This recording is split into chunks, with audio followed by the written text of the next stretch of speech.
Muy buenas tardes. En esta jornada quiero compartirles un estudio sobre algunos preceptos, ordenanzas que están en las Escrituras. Y antes de empezar a leer, quiero saludar a los hermanos y hermanas, a Wendy Zambrano, a Anaís González, al hermano Josué del canal Hablemos de Dios con la Verdad, así como todos los demás hermanos y hermanas que puedan ver estos estudios. Quiero agradecer también al hermano Lucho Skywalker por su motivación en el estudio de las Escrituras.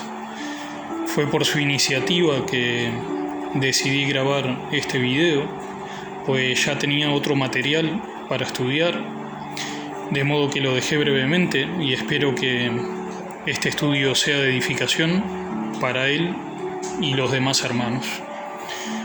Bueno, sin más rodeos, adentrémonos en la lectura. Vamos a ir primeramente al libro de Deuteronomio,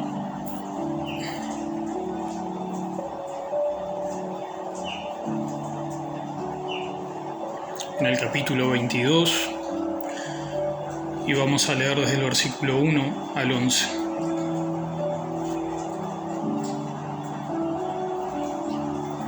Y dice: No verás extraviado el buey de tu hermano o su oveja, sin que te ocupes de ellos.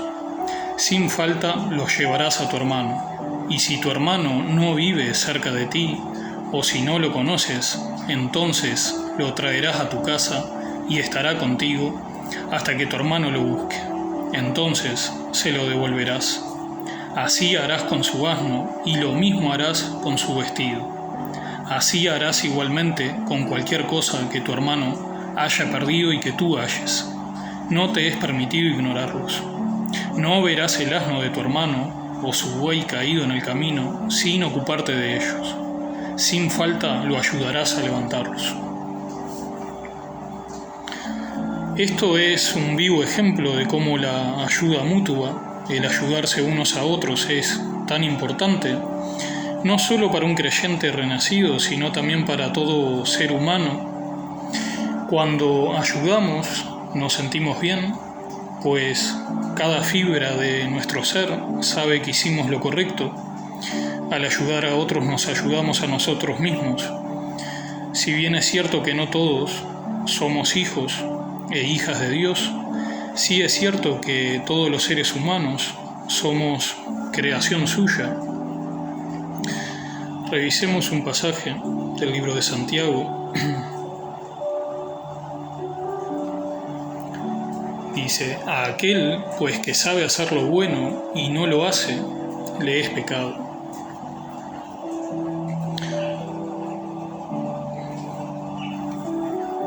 Por eso, ante una situación que se nos presenta en nuestra vida y está a nuestra mano el ayudar a alguien, debemos hacerlo sin dudar, pues si no lo hacemos, caemos en pecado. Y también Proverbios 11:25: el generoso prosperará, el que ayuda será ayudado. Aquí hay una promesa del Eterno, así como una profunda enseñanza espiritual. Cuando damos de corazón algo a alguien, y me refiero no solo a lo material, sino también el dar afecto, palabras de ánimo, consuelo y exhortación, un simple gesto bondadoso, el Todopoderoso nos retribuye y nos añade más. No debemos, por tanto, caer en la mezquindad. Revisemos 2 Corintios. Dice: cada uno dé como propuso en su corazón, no con tristeza ni por necesidad, porque Dios ama al dador alegre, y poderoso es Dios para hacer que abunde en vosotros toda gracia, a fin de que, teniendo siempre en todas las cosas todo lo suficiente, abundéis para toda buena obra. Como está escrito: repartió, dio a los pobres, su justicia permanece para siempre. Y aquí Pablo está citando el Salmo 112:9. Volvamos al texto.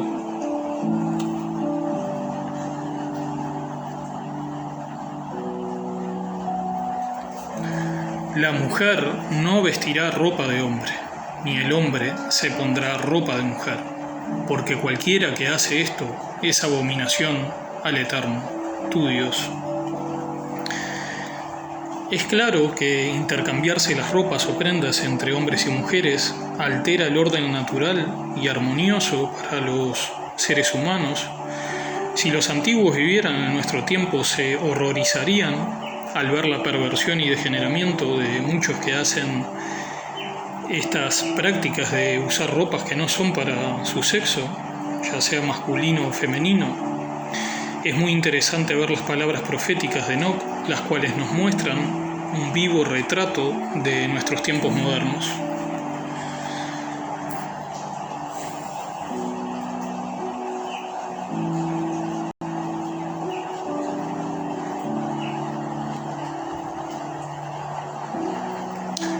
Y Enoc 98, 1 al 2 dice: ahora juro ante vosotros, para los sabios y para los tontos, que tendréis extrañas experiencias sobre la tierra, porque vosotros los hombres os pondréis más adornos que una mujer y más ropas de colores que una muchacha, en la realeza, en la grandeza y en poder, en la plata, en el oro y en el púrpura, en el esplendor y en los manjares. Ellos serán derramados como agua.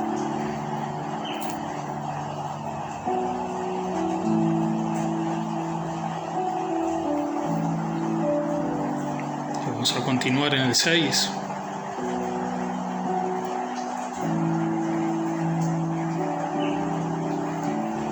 Si encuentras un nido de pájaros por el camino, en un árbol o en la tierra, con polluelos o con huevos, y la madre echada sobre los polluelos o sobre los huevos, no tomarás la madre con los hijos.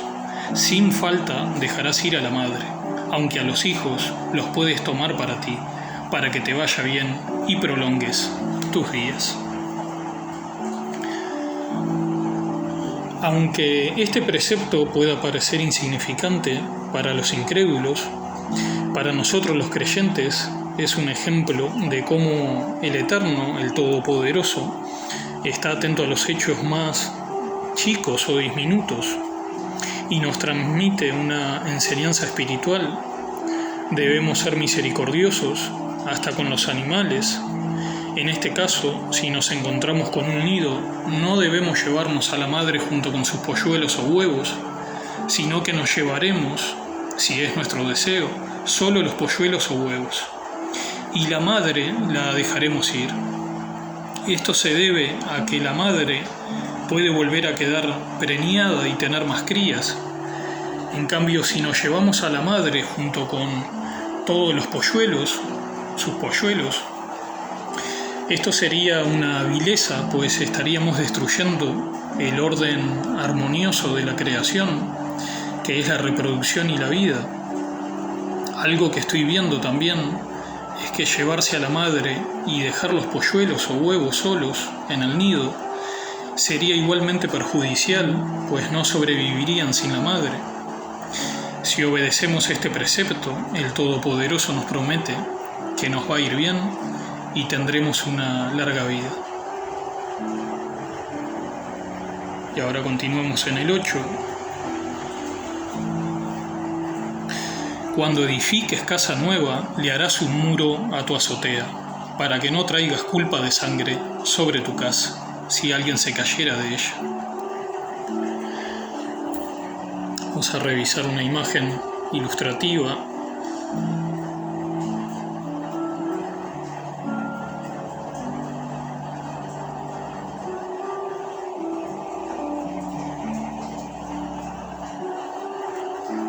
¿Sí? La azotea es la parte superior de una casa.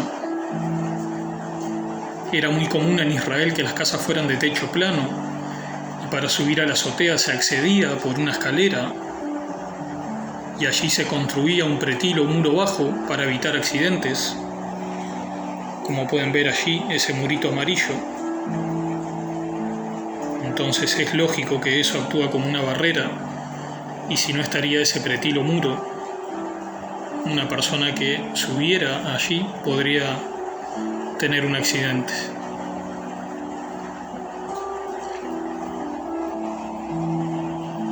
Volvamos al texto.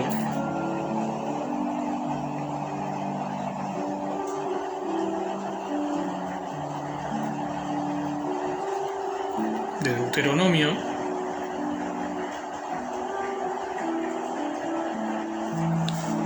Vamos a leer el 9. No sembrarás tu viña con 2 clases de semilla, no sea que todo el fruto de la semilla que hayas sembrado y el producto de la viña queden inservibles. Algunos de estos mandatos se encuentran también en Levítico 19, en el versículo 19, y vamos a revisarlos en detalle uno por uno. En Levítico no se da una explicación sobre el asunto de plantar 2 clases de semillas.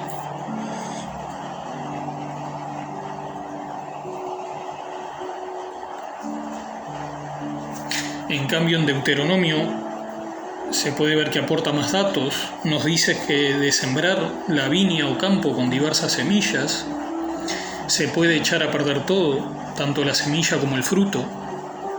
Esto se debe a que, según lo que plantemos, va a tener diferentes tiempos o etapas en la germinación y desarrollo. Es interesante ver que la siembra en Israel comenzaba en las épocas de las lluvias, aproximadamente en octubre, y la ley exigía la pureza de las semillas.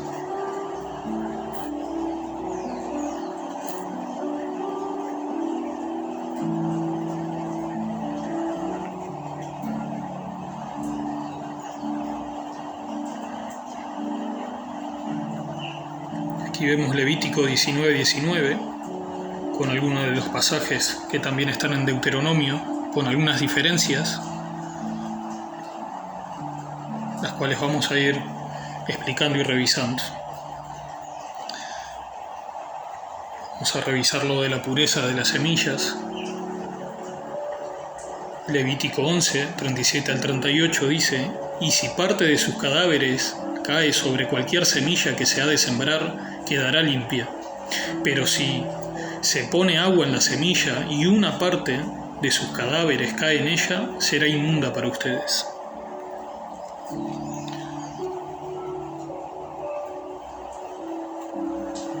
Si bien es cierto que está prohibido sembrar semillas de especies mezcladas, sí está permitido cultivar diferentes especies de plantas en el mismo campo, siempre que se agrupen por especie.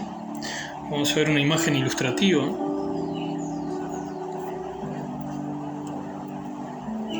Es decir, si tenemos un campo, podemos plantar en un sector o zona cítricos, como pueden ser la naranja, la mandarina, el limón y la lima, y en otro sector de ese mismo campo podemos plantar tubérculos, es decir, todo lo que tiene que ver con papas, boniatos, zanahorias y rábanos.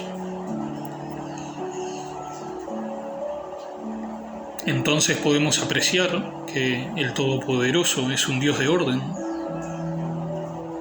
Es impresionante ver cómo la semilla se utiliza en la Biblia como una figura o simbolismo de la palabra de Dios. Está en Lucas 8:11.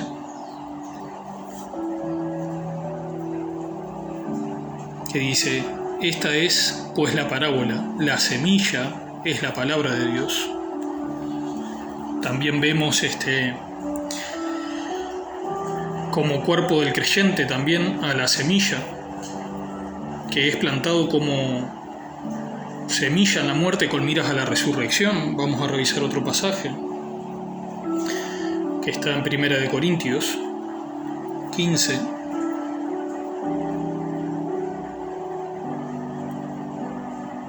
Pero alguno dirá: ¿cómo resucitan los muertos? ¿Y con qué clase de cuerpo vienen? Necio, lo que tú siembras no llega a tener vida si antes no muere. Y lo que siembras, no siembras el cuerpo que nacerá, sino grano desnudo, quizás de trigo o de alguna otra especie. Pero Dios le da un cuerpo como Él quiso, y a cada semilla su propio cuerpo. No toda carne es la misma carne, sino que una es la de los hombres, otra la de las bestias, otra la de las aves y otra la de los peces. Hay asimismo cuerpos celestiales y cuerpos terrestres, pero la gloria del celestial es una y la del terrestre es otra. Hay una gloria del sol y otra gloria de la luna y otra gloria de las estrellas, pues una estrella es distinta de otra estrella en gloria. Así es también la resurrección de los muertos.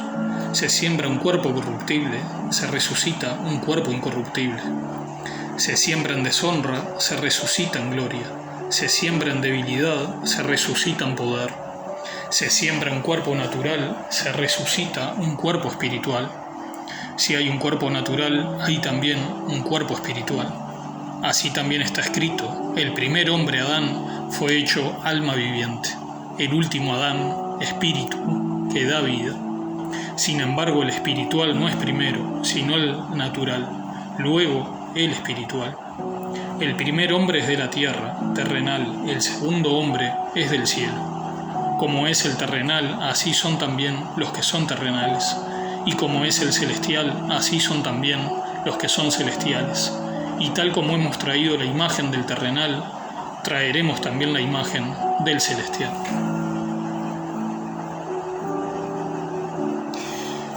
También podemos ver a la semilla como una figura de Jesucristo en su muerte y sepultura, como grano de trigo que al estar sembrado lleva mucho fruto en su resurrección. Vamos a leer Juan 12:24. De cierto os digo, que si el grano de trigo no cae en la tierra y muere, queda solo, pero si muere, lleva mucho fruto.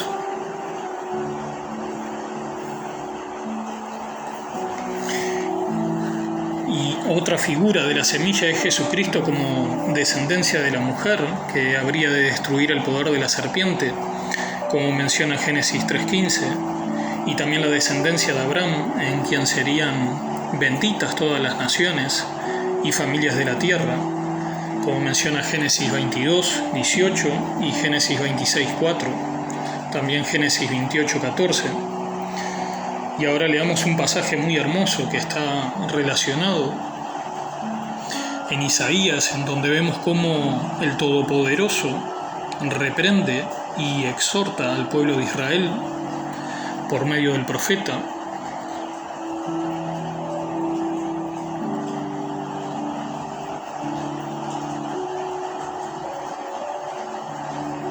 Vamos a leer desde el 23 al 29.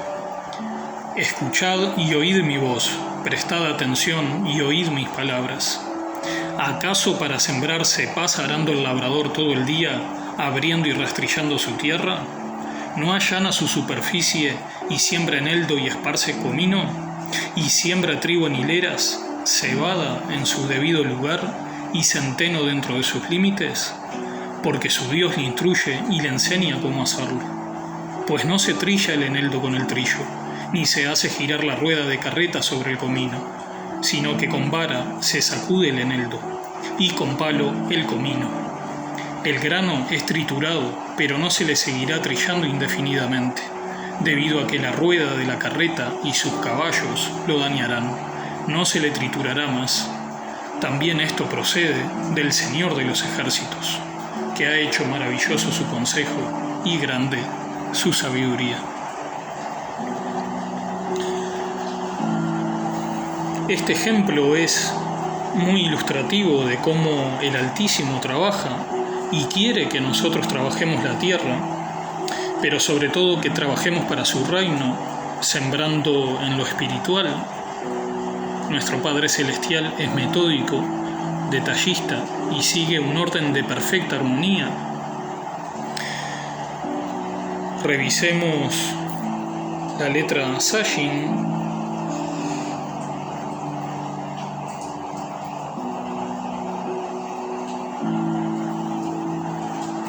Que vemos en la imagen.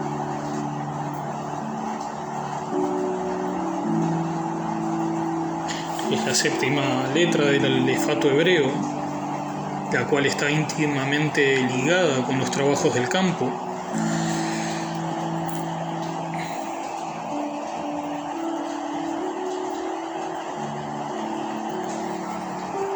como pueden apreciar en su versión paleo-hebrea, tiene como forma de arado, simboliza alimento, arma de corte o espada, y también nutrición. Aquí vamos a ver otra imagen más ilustrativa aún de la letra Zayin.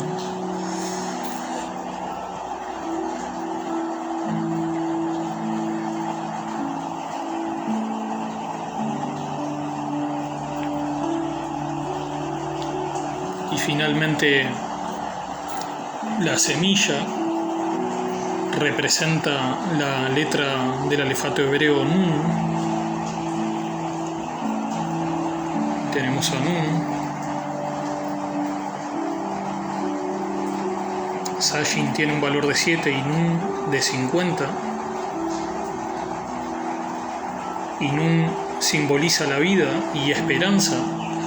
Se relaciona también con los peces. En su forma paleo-hebrea tiene la forma de un espermatozoide.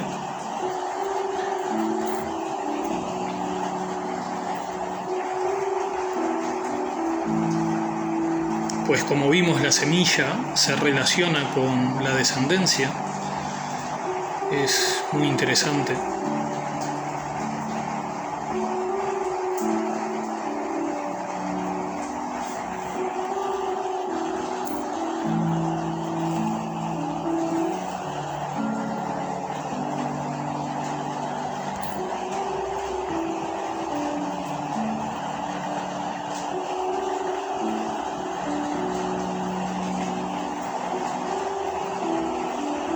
Volvamos al texto base.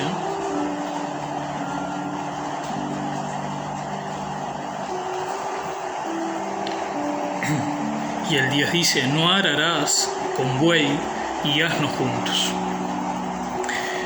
A primera vista puede parecernos que estas palabras son dirigidas a las personas que trabajan en el campo, pero esto no es así, sino que en este precepto se halla una profunda enseñanza espiritual para todos los hijos e hijas de Dios.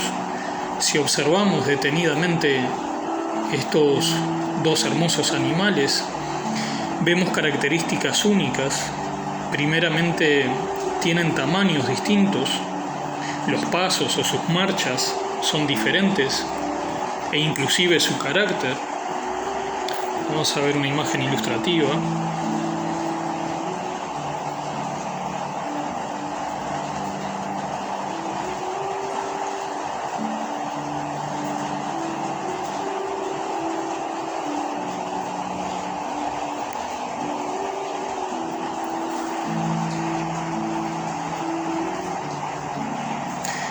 Aquí tenemos al buey, ¿sí?, que tiene una fuerza brutal, es manso y dócil, lo cual lo hace un excelente trabajador. Su docilidad o mansedumbre para el trabajo se debe a que un buey es un toro al que simplemente le han cortado los testículos. De esta forma pierde o se reduce significativamente sus niveles de testosterona, que es una de las causantes de la fiereza del toro.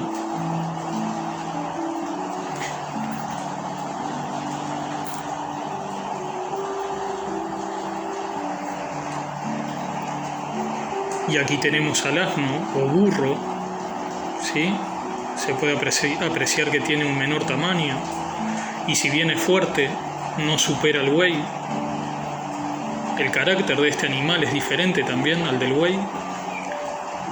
Los burros o asnos son animales muy inteligentes, pero en ocasiones pueden ser tercos, obstinados y perezosos cuando sus intereses se ven amenazados.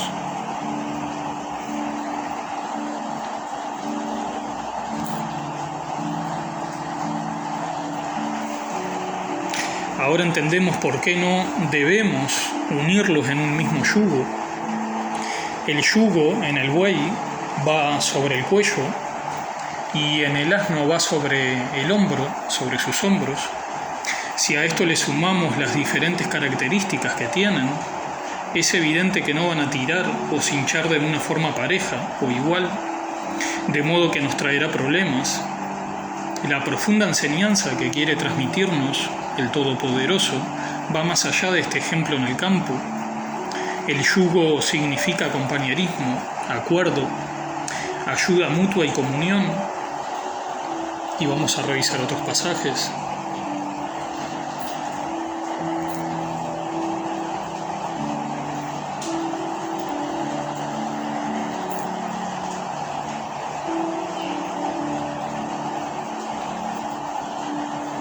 Vamos a leer Éxodo 34, del 15 al 16.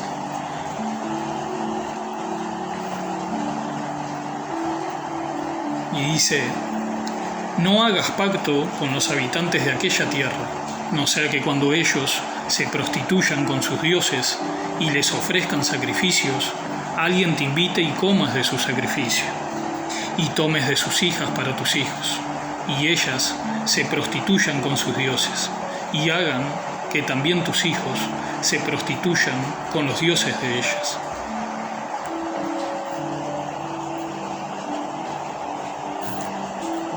Y ahora Deuteronomio 7, del 3 al 4.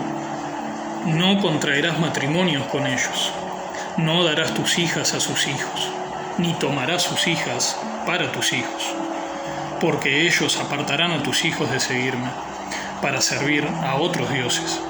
Entonces la ira del Eterno se encenderá contra ti, y Él pronto te destruirá.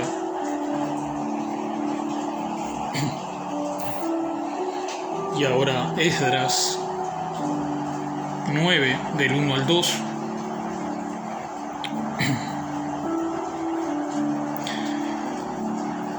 Acabadas estas cosas, se me acercaron los príncipes y me dijeron: el pueblo de Israel, los sacerdotes y los levitas no se han separado de los pueblos de las tierras y sus abominaciones, de los cananeos, hititas, fereceos, jebuseos, amonitas, moabitas, egipcios y amorreos, sino que han tomado mujeres de entre las hijas de ellos para sí y para sus hijos, y el linaje santo se ha mezclado con los pueblos de las tierras. Es más, la mano de los príncipes y de los gobernantes ha sido la primera en cometer esta infidelidad.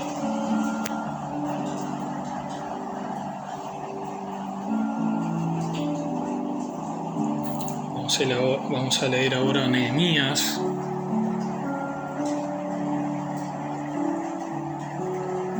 13, del 23 al 26. En aquellos días también vi a judíos que se habían casado con mujeres asdoditas, amonitas y moabitas.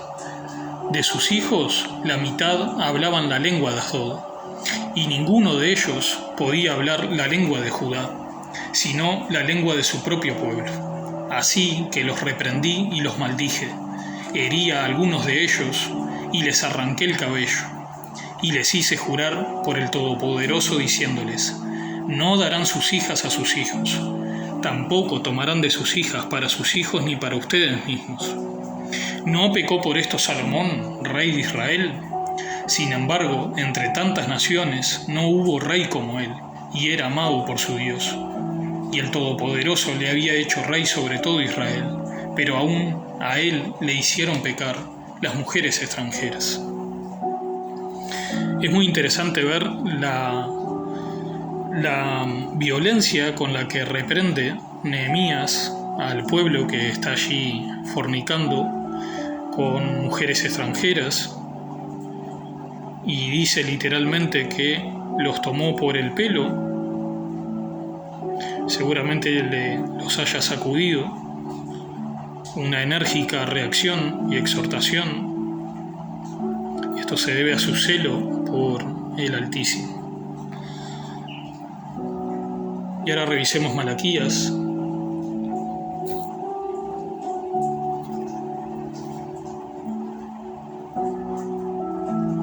Malaquías 2, del 11 al 12. Deslealmente ha obrado Judá, una abominación se ha cometido en Israel y en Jerusalén, porque Judá ha profanado el santuario del Todopoderoso que él ama, y se ha casado con la hija de un dios extraño. que el Altísimo extermine de las tiendas de Jacob al hombre que hace esto. Sea testigo o defensor, aunque presente una ofrenda al Señor de los ejércitos.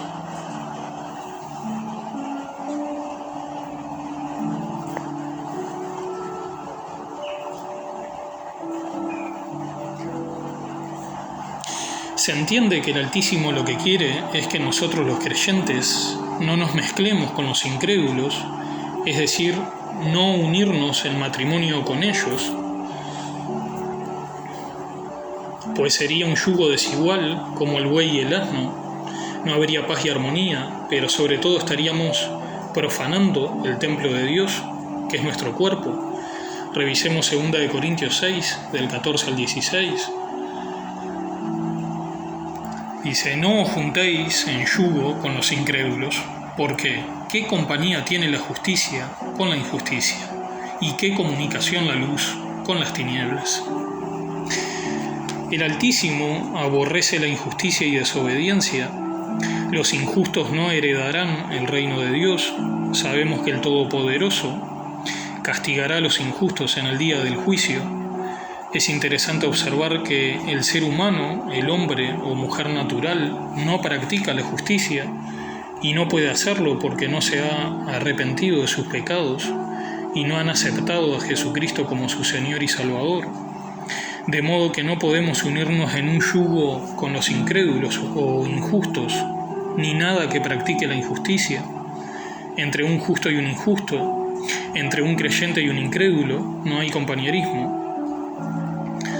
Revisemos brevemente el libro de Amós 3:3, que dice: ¿andarán dos juntos si no estuvieren de acuerdo?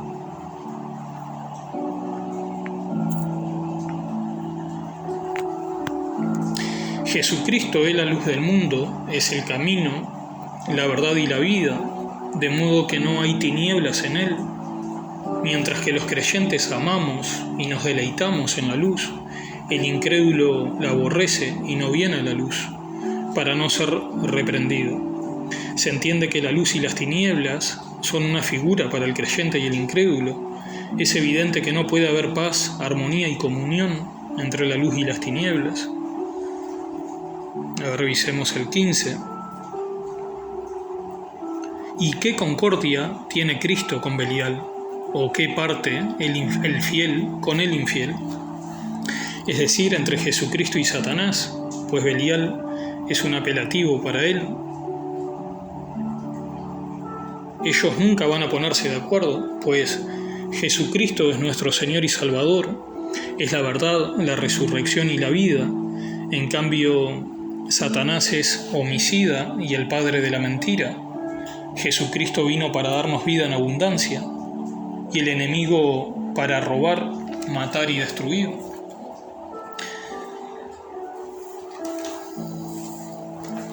El que es de Dios, la palabra de Dios oye, ama a Jesucristo, a los hermanos y hermanas, e inclusive se compadece y tiene misericordia de los incrédulos y enemigos, no devolviéndoles mal por mal, sino obrando el bien. Y el que es del diablo ama al mundo y las cosas del mundo, se ama a sí mismo y los placeres temporales y el dinero. Revisemos el 16. ¿Y qué consentimiento el templo de Dios con los ídolos? Porque vosotros sois el templo del Dios viviente. Como Dios dijo: habitaré y andaré en ellos, y seré el Dios de ellos, y ellos serán mi pueblo. Es decir, que nosotros como creyentes en el cuerpo de Cristo somos templo de Dios, y en el templo de Dios no debe haber ningún ídolo para no profanarlo. Bien, ahora revisemos la instrucción que está en Levítico 19:19.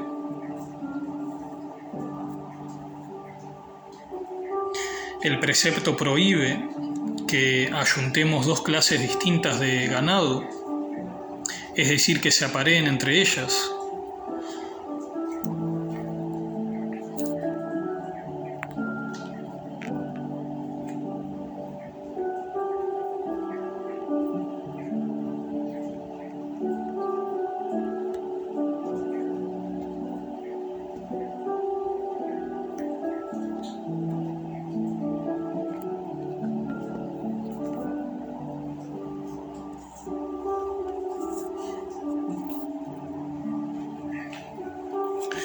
y dice: no ayuntarás dos clases distintas de tu ganado.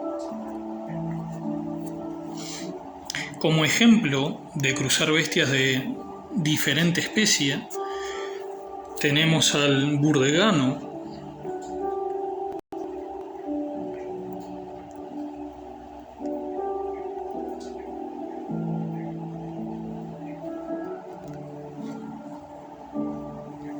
que vemos en la imagen, el cual es el resultado de cruzar un caballo y una burra. Tenemos también a la mula,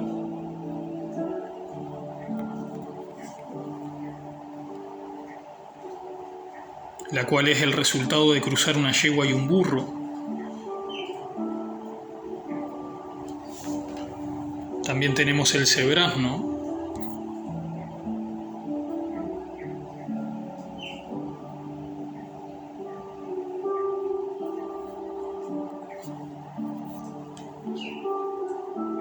que vemos en la imagen, y es el cruce de una cebra con un asno, burro, y también el cebrallo, que es el que vemos en la imagen, cebrallo o cebroide. Son todas las cruzas con una cebra. Esto se obtiene al cruzar un caballo y una cebra, el cebrallo. Y así hay muchos otros ejemplos.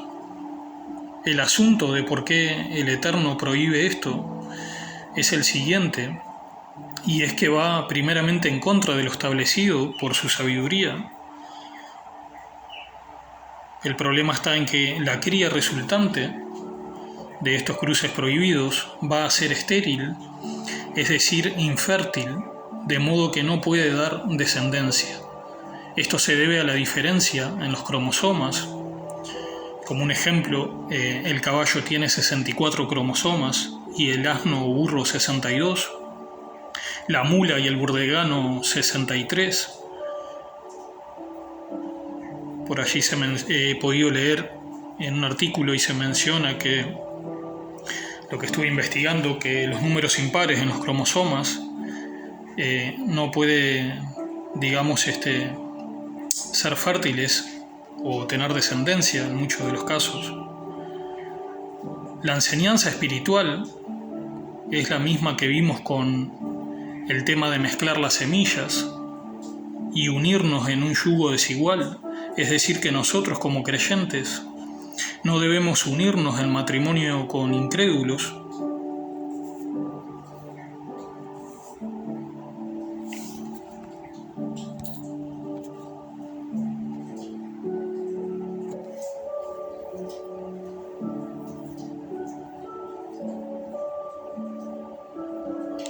Por último, revisemos el precepto de no vestir con dos clases de material.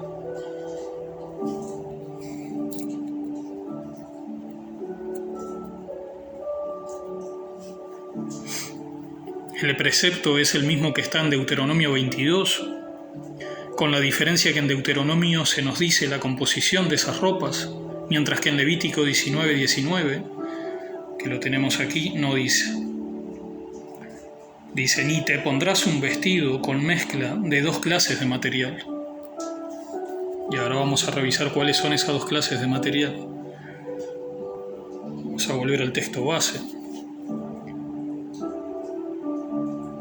No vestirás ropa de material mezclado de lana y lino.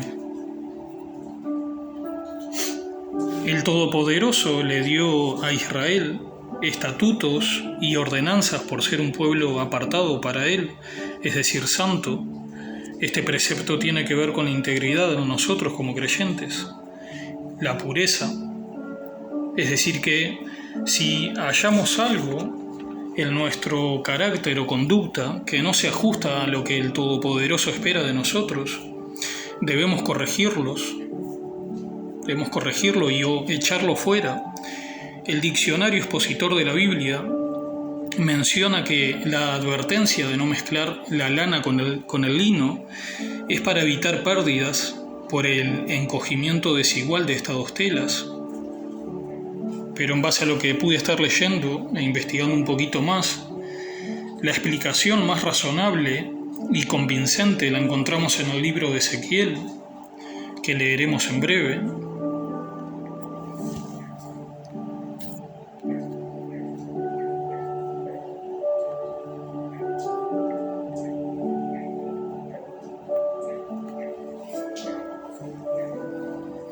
Entre las maravillosas propiedades que tiene el lino como tela, que estamos apreciando en esta imagen ilustrativa, quiero mencionar una, y es que el lino no genera electricidad estática.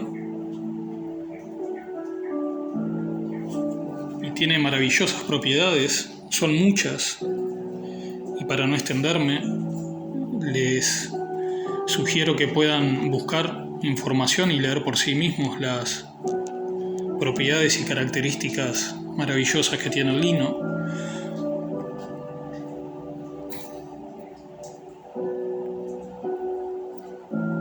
En cambio, la lana, que tenemos aquí en la imagen ilustrativa, tiene una conductividad eléctrica, es decir, su conductividad eléctrica depende de la humedad que contenga la fibra.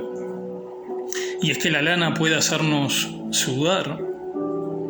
Se ha comprobado que la combinación del lino con la lana aumenta el paso de la electricidad por el cuerpo en climas con calor.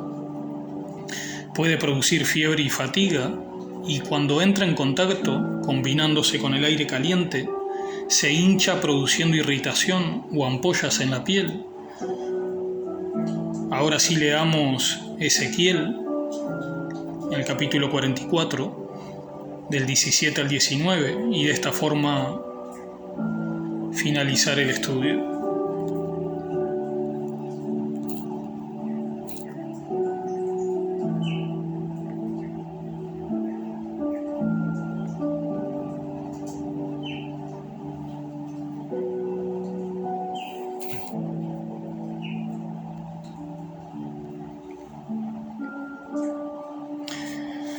Y será que cuando entraren por las puertas del atrio interior, se vestirán de vestimentas de lino. No asentará sobre ellos lana, cuando ministraren en las puertas del atrio de adentro y en el interior.